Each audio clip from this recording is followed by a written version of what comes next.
예전에 그 사역을 시작할 때는 그 차에 언제나 한 2개, 3개 정도 지도를 가지고 다녔습니다. 전국 지도랑 수도권 자세한 지도.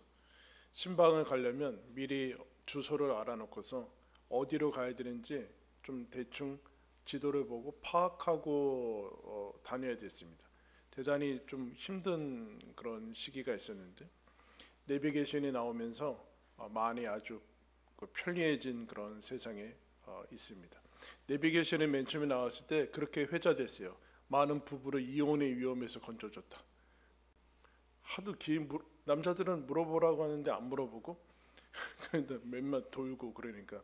근데 요새는 뭐 전혀 상관이 없는 것 같아요. 여러분 인생에도 내비게이션이 있다면 당연히 생명의 길로 인도하는 그런 내비게이션으로 가겠죠. 내가 이렇게 가다가는 멸망에 이를 것이다 라고 그렇게 선택해서 그 길로 가는 사람은 없을 것입니다. 그러면 여러분 생명의 길과 멸망의 길은 어떻게 알 수 있을까요? 그것을 오늘 시편 기자가 얘기를 하고 있습니다. 1절에 하나님이여 나를 지켜 주소서라고 이제 기도를 하는데 뭐 생명의 위험이나 위협을 느끼게 되는 것이죠. 여러분 오늘날은 그래도 우리나라와 같은 경우는 안전이 대단히 좋은 나라죠. 그죠? 아직까지도 밤에 돌아다닐 수 있고 웬만한 그런 치안이 잘 확보가 됐지만 그러나 이 당시 여러분 뭐 고대 시대에는 뭐 안전이라는 것이 어떻게 확보될 수 있겠습니까? 그래서 생명의 위협이나 위험에 많이 노출된 것을 봅니다. 다윗의 시라고 나와 있는데 다윗 역시 끊임없이 전쟁과 원수들의 위험 앞에 처한 것을 보게 됩니다. 그때 두렵고 불안하죠, 여러분. 두렵고 불안한 것은 뭐 그 당시뿐만 아니라 오늘날도 여러분 마찬가지죠. 우리가 안전이 그래도 어느 정도 확보된 사회 속에서 살고 있지만 그러나 사람은 어떻게 보면은 대단히 무기력하게 이 땅을 떠나는 모습을 우리가 보게 됩니다. 이렇게 사람이 저렇게 맥없이 갈 수 있나? 그런 생각을 할 때 불안과 두려움을 이제 가지게 됩니다. 그때 시편 기자가 내가 주께 피합니다라는 결단을 내리면서 그가 이렇게 고백해요. 내가 여호와께 아뢰되 주는 나의 주님이시오니 주밖에는 나의 복이 없다 하였나이다. 주님이라는 고백은 하나님이다라는 고백이죠.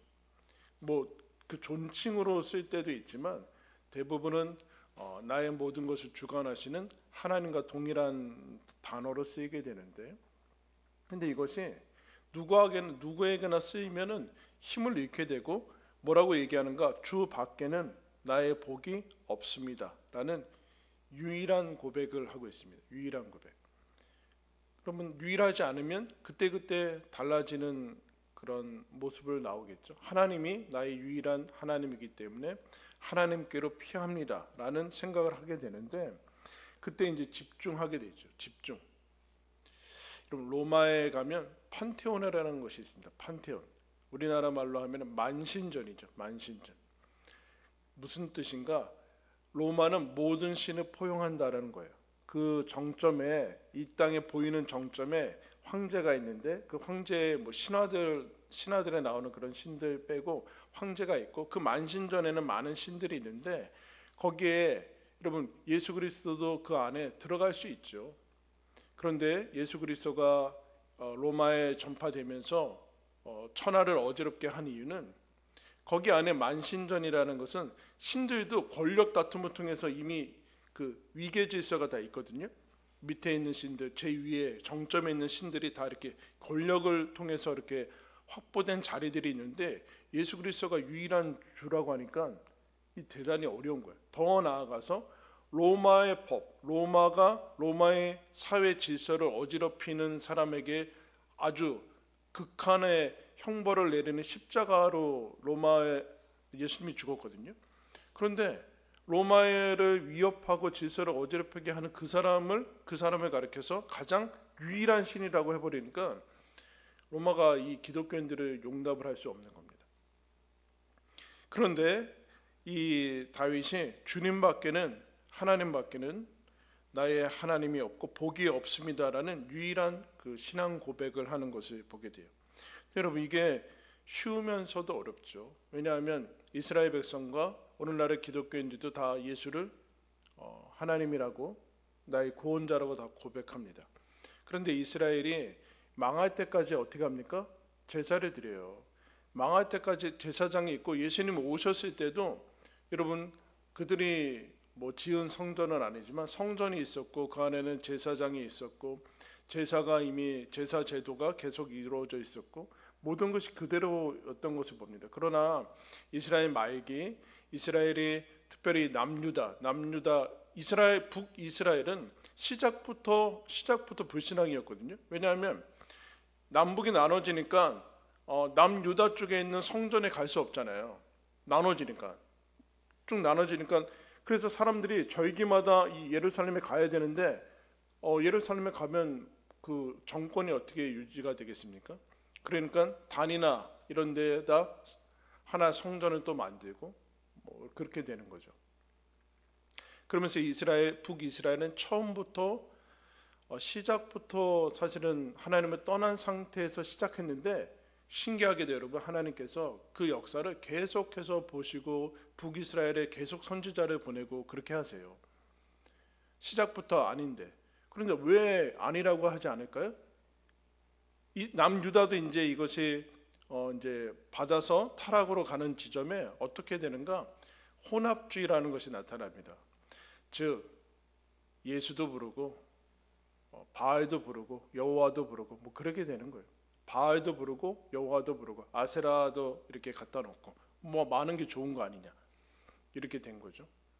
그걸 혼합주의라고 하는데, 그래서 차라리 타 종교면은 알아보기 쉬운데 이 안에 다 들어와 버리니까 본인들이 하나님을 믿고 있다라고 생각하고 있습니다. 그래서 이것이 어느 것이 정통인지 모르고 그냥 다 혼합이 돼서 예수 믿는 것인지 아닌 것인지 헷갈리는 그런 시대를 살아가고 있죠. 그런데 그것은 원래부터 그랬다. 지금 생명의 위협과 동시에 생명의 위협이 사실은 제일 큰 문제가 아니라 4절에 유혹이 하나 나와요. 4절 말씀 보시면, 다른 신에게 제물을 드리는 자는 괴로움이 더할 것이라. 나는 그들이 드리는 피에 전제를 드리지 아니하며 내 입술로 그 이름을 부르지 아니한다.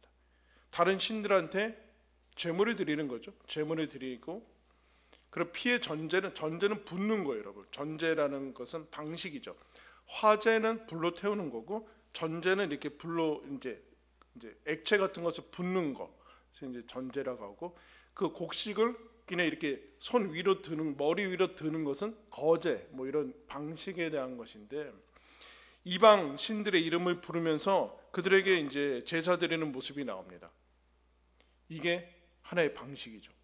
자, 보세요. 하나님을 믿는데 어려움이 닥쳤어요. 그러면 내가 믿는 이 신은 이 어려움을 막아주지 못하는 신이네, 그렇게 생각이 들겠죠.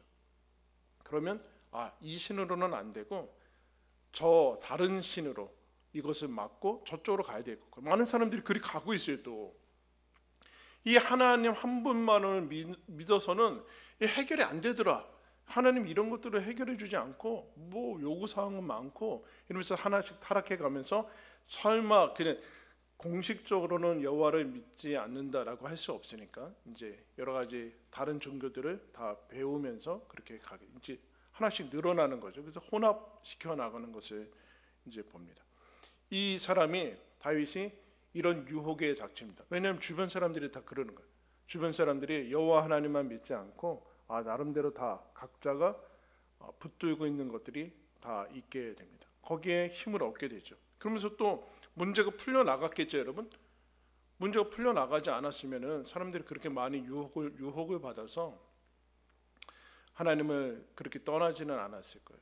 그런데 본인이 나는 그런 유혹을 견디고 여호와 하나님을 섬깁니다라고 얘기를 하고 있습니다. 예수님이 마태복음 7장에 이런 얘기를 했어요. 좁은 문으로 들어가라. 멸망으로 인도하는 문은 크고 그 길이 넓어서 그리로 들어가는 사람이 많다. 여러분 신기하죠? 멸망으로 들어가는 문인데 넓고 사람들이 많이 들어간대요. 그에 비해서 생명으로 인도하는 문은 좁고 길이 협착하여 찾는 자가 적다. 무슨 뜻인가? 사람들이 이것이 생명으로 가느냐 멸망으로 가느냐를 따지지 않고 얼마나 길이 편하냐 넓으냐 사람들이 많이 찾냐 안 찾냐로 판단한다는 거예요. 판단. 내가 갈 길이 여러분 생명의 길이면 길이 좁아도 사람들이 안 가도 그냥 그 길로 가야 되는 거잖아요. 그런데 그렇지 않더라. 사람들이 우리와 같은 사람은 이 사람들이 많은 수 그리고 얼마나 이 길이 평탄해 보이는가. 왜냐하면 우상들은 여러분 없는 거잖아요. 아무것도 없으니까 사람들이 좋아하는 것들만 요구하게 돼 있어요. 사실은 만들어 온 거죠. 내가 좋아하는 것들을 사실은 아무것도 요구하지 않고 요구하는 것도 없고 내가 좋아하는 것들에 긍정하는 것으로 만들어 버리는 게 우상이기 때문에 여기는 아무런 거리낌이 없어요. 자기 부인이 없는 거죠. 자기 부인. 그냥 가끔 내가 원하는 대로 치성만 드리면 돼요. 치성만 드리면 돼요. 그래서 여러분 로마 시대에 기독교와 다르게 그 수많은 종교들이 있었고 당시 고대 종교뿐만 아니라 로마의 수많은 종교들 신들을 섬기고 신전에서 있었던 그 차이는 무엇인가? 그 많은 종교들은 이 사람이 어떤 사람이냐를 따지지 않아요. 제사 드리러 온 사람이 어떤 삶을 사는가, 그 마음이 어떤가, 하나님을 사랑하는가 그런 거 따지지 않고 제사 법대로 제대로 드리는가만 따져요.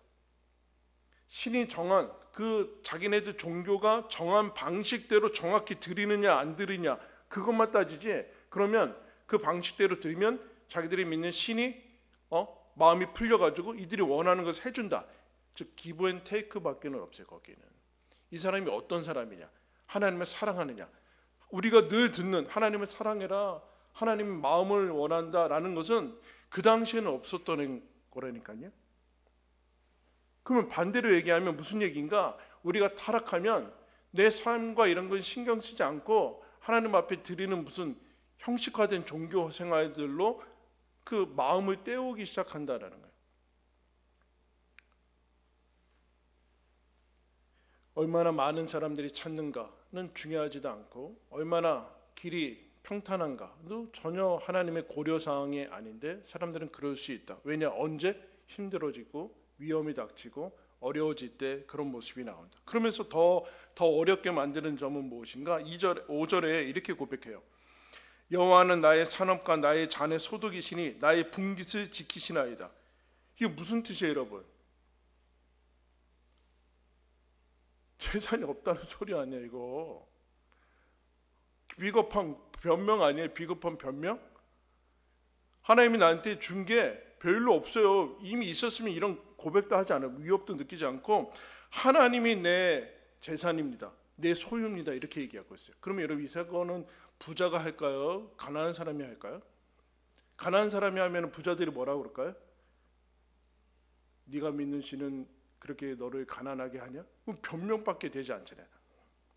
부자들은 이미 내가 받은 것이 많은데 근데 지금 다윗이 하나님이 내 기업이고 내 유산이고 내 잔의 소득입니다 라고 고백하고 있어요. 그럼 이게 되지 않고 그 다음에 6절에 하나님이 지금 나에게 주신 것이 가장 아름답습니다 라고 지금 받은 것에 대한 그 소중한 고백을 하고 있어요. 주밖에는 내 복이 없습니다 라고 했잖아요. 주님 말고는 다른 복이 없습니다. 하나님이 주신 것은 하나님이 나를 사랑하셔서 주신 가장 최선입니다 라고 얘기를 하고 있어요. 근데 이것에서 벗어나는 것이 어리석음이고 하나님이 주신 복이 아니다라는 것을 결정적으로 여러분 다윗이 하나님 보시기에 악한 일을 하게 되는데 다 아다시피 밧세바와 우리아엘이 있죠. 그때 여러분 나단이 하나님께서 하나님이 주신 말씀을 받아가지고 가서 선포하는데 뭐라고 어떤 비유를 들어요? 어떤 부자가 엄청난 많은 가축이 있는데 자기 집에 손님이 왔는데 한 가난한 그야말로 암양 새끼 딱 하나 그냥 가족으로 엮여서 같이 자라왔던 그 사람의 것을 빼앗아서 줬습니다 라고 얘기하잖아요. 무슨 비유를 듭니까? 이게 많고 적음의 비유를 드는 게 아니라 당신이 그 사람입니다. 그 얘기를 해요. 다윗이 모든 것을 다 주신 그 하나님에 대한 그 은혜를 잃어버리고 그냥 우리야 충신 거 뺏어가 지금 남의 것을 이제 빼앗아 가는 건데, 그런데 우리가 어렵고 힘든 상황에서 결국에는 이거 대처를 못하고 있다는 것은 지금 내가 어떤 능력이 부족하고 근데 다른 사람이 가진 것들을 가지고 있으면 이것을 쉽게 해결할 수 있다는 유혹을 받는 거죠. 그래서 수많은 이스라엘 왕들이 어려움에 처하면 외교적으로 풀려고 하는 거예요. 애굽한테 가서 무릎 꿇고 바벨론 아수르한테 가서 도와달라고 하는 이유는 하나님, 내가 하나님을 믿는데 이런 어려움들을 왜 해결해 주지 않습니까? 그러면 내가 지혜를 발휘하라는 소린가? 아니죠. 하나님을 붙들으라는 얘기거든요. 하나님을 전심으로 붙들라는 소리인데 우리는 그러면 이런 생각이 들어요. 전심으로 안 붙들면 안 도와주나? 맨날 이렇게 전심으로 붙들어야 되나? 그럼 무슨 뜻이에요? 하나님이 우리의 전심을 요구한다는 거예요. 너 하나님을 전심으로, 네가 전심으로 나를 찾으면 나를 만날 것이다 라는 그런 고백은 하나님이 엄청 진짜 까다로워서 좀 웬만큼 해주면 되지 뭘 맨날 이렇게 전심을 요구하래. 다른 것을 요구하지 않는다는 얘기. 무슨 뜻인가? 하나님에게만 너의 마음을 바쳐라. 다른 것은 필요하지 않다. 그래야지만 생명의 길로 인도될 것이다. 그런데 여러분, 다윗이 이런 고백을 하면서 주변에서 뭐라고 그랬겠어요? 네가 믿는 하나님 뭐하냐? 이런 것도 안 도와주고. 그러면 얼마나 자기가 초라하게 느껴지겠어요? 얼마나 초라하게 느껴지겠어요? 그럼 초대교회 대부분의 믿은 사람들이 노예고 이런 사람인데 얼마나 초라하게 느껴지겠어요? 예수 믿는 사람들. 그 사도행전에 맨날 나온 게 두 가지밖에 없어요. 복음 전도랑 구제밖에 없거든요. 하도 가난한 교인들이 많으니까 구제와 복음 전포밖에 없어요. 그럼 니네들이 믿는 신은 뭐냐? 로마를 다 뒤집어 버리지 않고 그러냐? 초라한 것을 느끼게 되죠. 그때 뭐라고 고백합니까? 하나님이 내 복입니다. 하나님이 내 재산입니다. 그러면 이거 예수 믿는 것을 플러스 알파로 생각하는 순간 우리는 여러분 대단히 어려워집니다.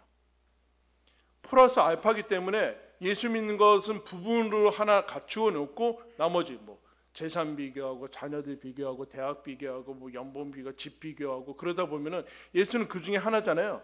그러면 이게 혼합이 되죠.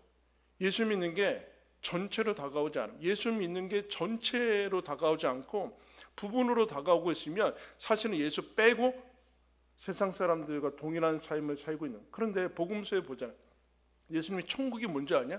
천국은 그 가치를 발견한 사람들이 자기 소유를 다 팔아가지고 그 밭을 산다. 밭을 사서 자기가 집에 돌아가서 이걸 발견한 후에 자기 소유를 다 팔아서 이 밭을 사게 돼 있다. 그렇지 않다라는 얘기는 너가 아직 이 가치를 모르기 때문에 그런 거지. 그래서 제자들이 나오는 그 패턴이 뭡니까? 그물을 버려두고 아버지를 버려두고 가족을 버리고 예수를 쫓으라라는 얘기는 물론 다 버리고 출가라는 그런 얘기가 아니에요. 그런 얘기가 아니라 이 비교할 수 없는 가치를 깨닫고 이건 엄청난 것이구나 라는 것이죠. 그런데 우리는 어려움들이 닥치고 힘겨워하면은 딱 그것만 가지고 비교하게 돼요.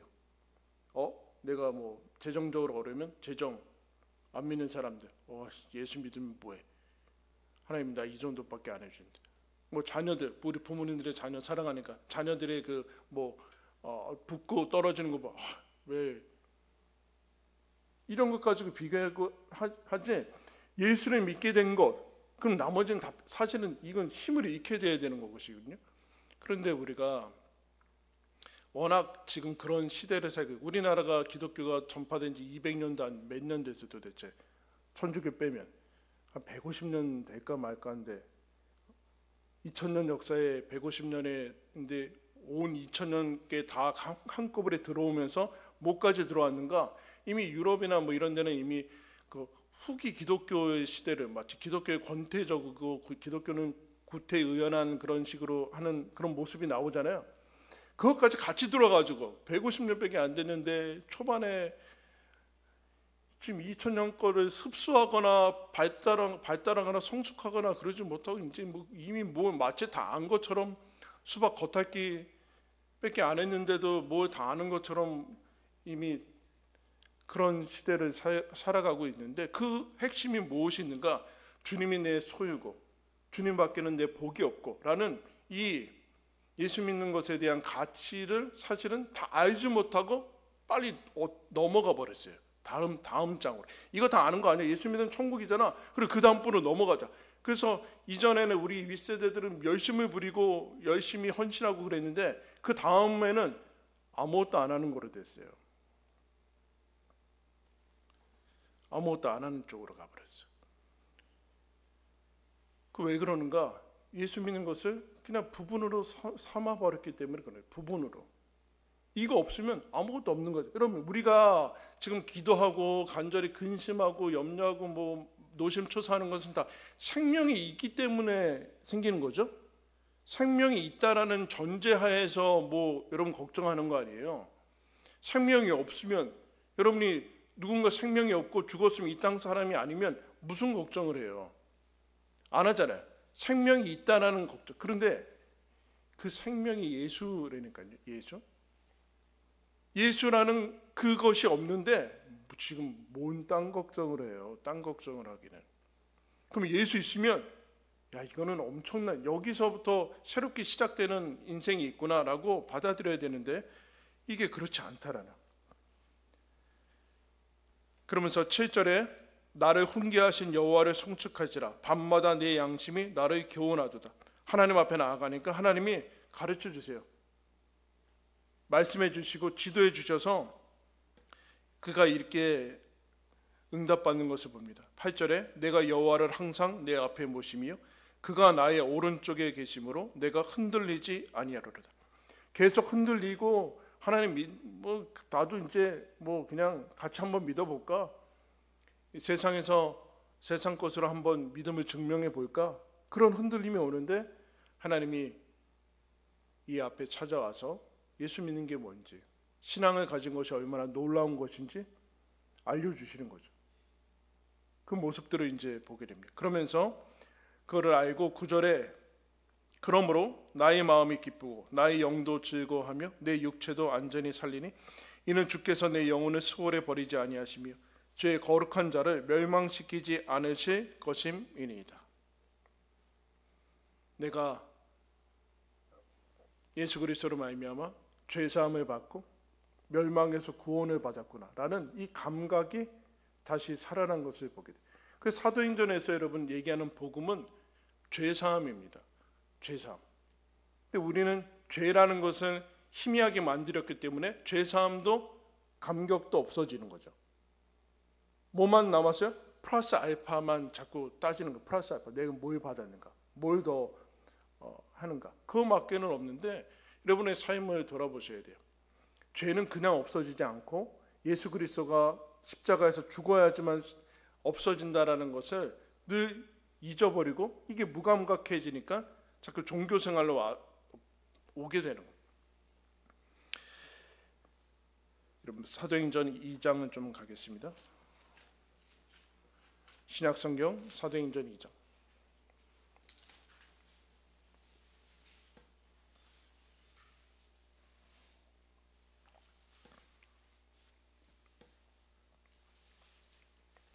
사도행전 2장 22절. 베드로가 오순절에 성령께서 강림하신 다음에 설교를 하는 장면입니다.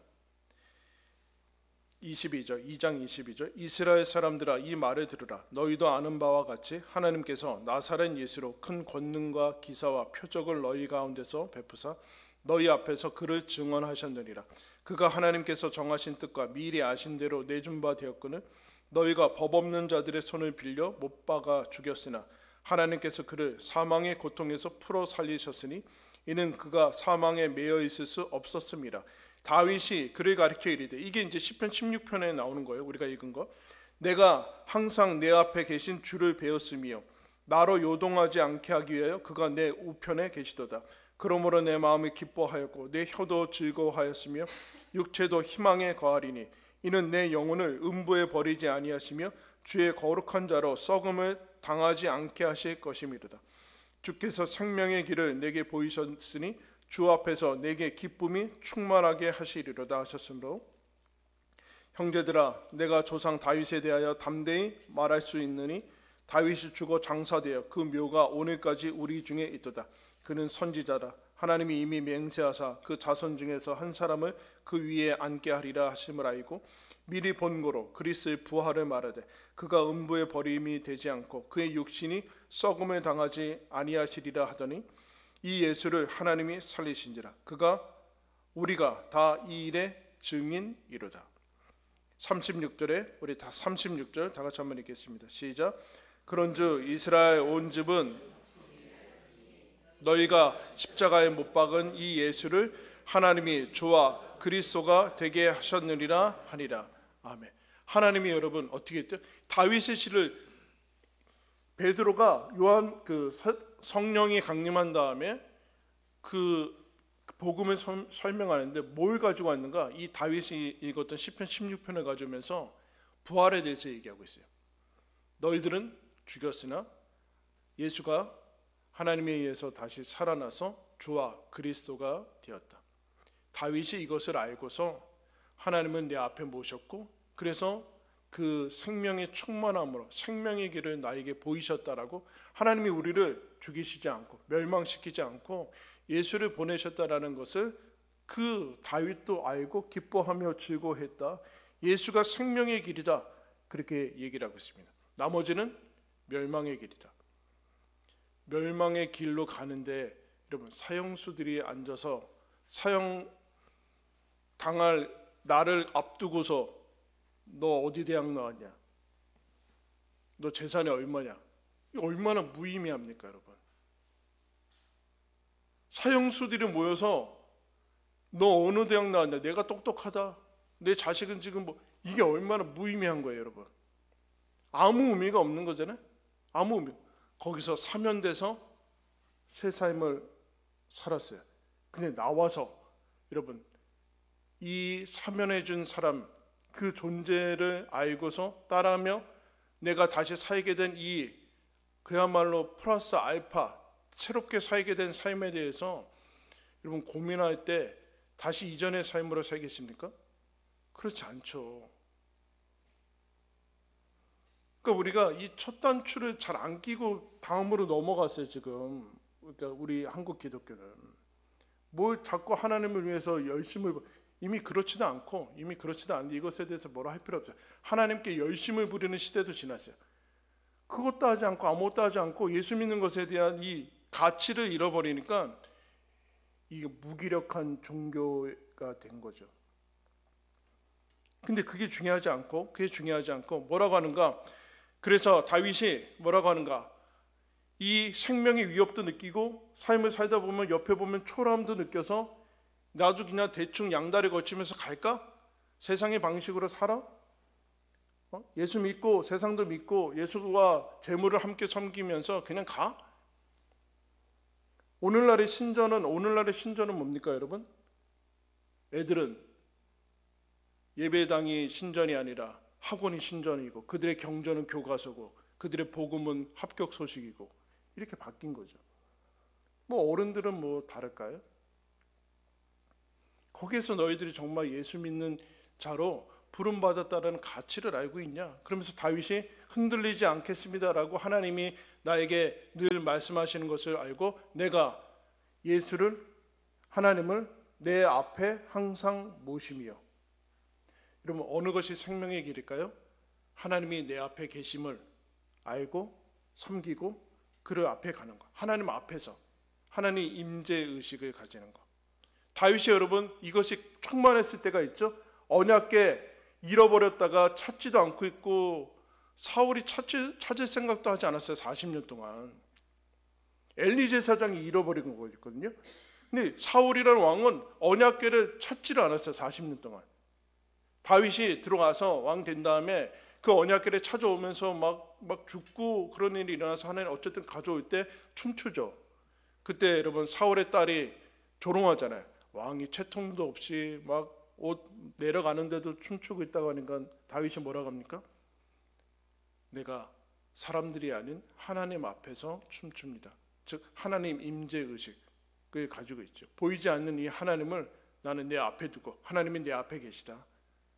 나는 그것을 알고 이 하나님의 임재 의식, 믿음을 지킨다. 그 뭐라 그래요? 주 앞에는 충만한 기쁨이 있고, 그렇게 얘기를 해요. 충만한 기쁨이 있고. 어디에 여러분 충만한 기쁨이 있대요? 하나님 앞에. 하나님 앞에 충만한 기쁨이 있다. 세상은 여기 없다며요. 다른 데 기쁨이 있다. 하나님은 하나님 앞에 충만한 기쁨이 있다. 의인을 위하여 빛이 뿌린다라고 표현하고 있어요. 의인을 위해서 빛이 뿌린다라고 시편의 다른 데서 얘기해요. 그리고 주의 오른편에 주님 곁에 영원한 즐거움이 있다. 그러면 어떻게 되는가? 이게 여러분 예배죠. 예배. 그럼 다시 여러분 그 시편으로 돌아가면은 초대교회 사람들이 로마 사람들이 초대교회 교인들 그 그리스도인들이 이상하게 여긴 이유는 뭘 이상하게 여겼는가? 이 사람들은 성전도 없었죠. 유대교 성전도 없지, 제사장도 없어요. 그리고 피도 없고 연기가 없어요. 제사를 없어요. 이는 대부분은 다 제물이 있고 거기 제물이 죽어나가는 피가 있고 태우는 연기가 있고 거기 사제가 있고 특별히 구별된 그 성전이 있고 막 그래야 되는데 하나도 없어요. 그리스도인들은. 하나님은 내가 성전이고, 그러면 여러분 우리나라나 지금 요새 어떻게 합니까? 하나님이 여기는 성전이 아니니까 하나님께서 어디에나 계시고 우리가 성전이니까 마음대로 아무 데서나 예배 드린다. 맞죠? 맞잖아요. 그래서 어떻게 했어요?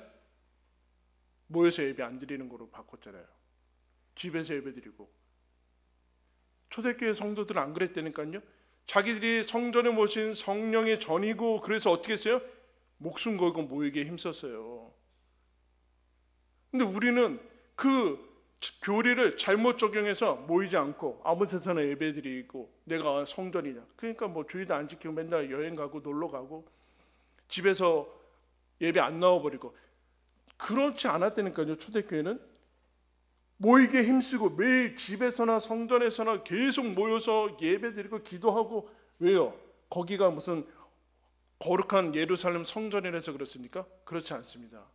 하나님이 우리를 사랑하셔. 내가 성전인데 제사장도 뭐 그런 것도 아무것도 없는데 여기가 하나님께서 우리에게 입니다. 그걸 뭐라고 여러분 표현했어요? 3절 우리 다 같이 읽겠습니다. 시작. 땅에 있는 성도들은 존귀한 자들이니 나의 모든 즐거움이 그들에게 있도다. 여러분 주의 오른편에 영원한 즐거움이 있대요. 주의 오른편이 어디예요? 주님 곁이 어디예요? 하나님께서 사랑하신 성도들, 내 그 모임에 예수의 이름으로 모인 그곳에 임재할 것이다. 여기에 즐거움이 있대요. 그들은 노예였고 그들은 가진 것이 없었어요. 그들은, 우리나라도 그랬잖아요, 여러분. 우리나라도 초반에 다 여성들, 어린이들, 여러분 노비들. 그리고 1960년대, 70년대 여러분 순복음교회가 갑자기 뜬 이유는 거기 여러분 천막에다가 가마니 깔고 병자들 다 모였는데 복음 전파하니까 귀신이 물러가고 병들이 낫고 하면서 소망을 준 거거든요. 단순히 병 낫고 무슨 건강이나 그런 게 아니라 무슨 얘기인가? 하나님의 이름으로 모인 그곳에 함께 하는데, 주님을 모신다는 것은 하나님 앞에서 내가 하나님 앞에서 임재를 의식하면서 사는 것과 동시에 하나님의 이름으로 모인 곳에 거기에 내 즐거움이 있다. 그게 생명의 길이다. 여러분 우리가 생명과 인생을 살면서 어떻게 내 신앙과 내 삶을 유지할 것인가? 하나님을 앞에 모시고 살아야 돼요. 하나님이 내 앞에 계시다. 근데 그것만으로는 안 돼요. 왜요? 사람은 연약하니까. 그러니까 주의 이름으로 모이는 이곳에 여러분 꽉 붙어 있어야 돼요. 혼자서 인터넷 예배 드리는 곳으로는 안 돼요. 그렇게 신앙을 유지할 수 있는 사람이 없다니까요. 여기가 하나님 곁이다. 여기에 임재하신다. 그러면서 내가 양다리 거치면서 혼합하는 것을 걷어들이고 하나님을 향한 믿음을 가지고, 예수가 이 땅에서는 죽었는데 주와 그리스도 아니냐, 이 예수 믿는 가장 큰 복을, 그 가치들을 알아나가야 되는 거예요. 인생의 마지막에 서서 여러분 남는 거 아무것도 없어요. 세상 사람들이 지금 여러분 저렇게 사는 모습을 부러워하면 안 돼요. 그게 무슨 거기 뭐가 있어요? 거기 무슨 거기는 허무밖에 없는 거 아니에요? 허무밖에 없고 깊은 이 알 수 없는 상태에서 있는데, 플러스 알파, 예수 믿는 거 빼고 플러스 알파로 가지 말고 예수 믿는 이 엄청난 하나님을 모시면서 살아가게 되는 이 자녀된 권세가 얼마나 놀라운 것인가를 확인하시고 거기에 기쁨과 즐거움이 있다라는 사실을 여러분 기억하시고, 예수 믿는 이 놀라운 명예와 영광을 우리 모두 다 누리시기를 예수님의 이름으로 축원합니다. 기도하겠습니다.